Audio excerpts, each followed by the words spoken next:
Choutuppal municipality కేంద్రంలోని విద్యానగర్ కాలనీలో బుధవారం భగవద్గీత పారాయణంను సర్వే జన సుఖినో భవంతు ఫౌండేషన్ ఆధ్వర్యంలో నిర్వహించారు। ఈ సందర్భంగా భగవద్గీత పారాయణం మాతా సరోజిని దేవి పారాయణము చేసి వినిపించారు। ఈ సందర్భంగా ఆమె మాట్లాడారు।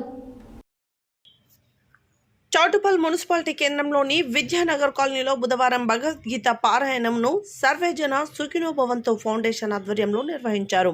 ఈ సందర్భంగా భగవద్గీత పారాయణం మాతా సరోజిని దేవి పారాయణం చేసి వినిపించారు। అలాగే ప్రతి ఇంటిలో ఒక భగవద్గీత పుస్తకము ఉండాలని అన్నారు।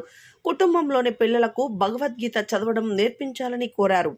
భగవద్గీత చదవడం వలన కుటుంబ జీవన విధానం, ధర్మం, న్యాయం తెలుస్తుందని, పిల్లలు చెడు మార్గం అనుసరించకుండా మంచి జీవిత విధానం అనుసరిస్తారని తెలిపారు।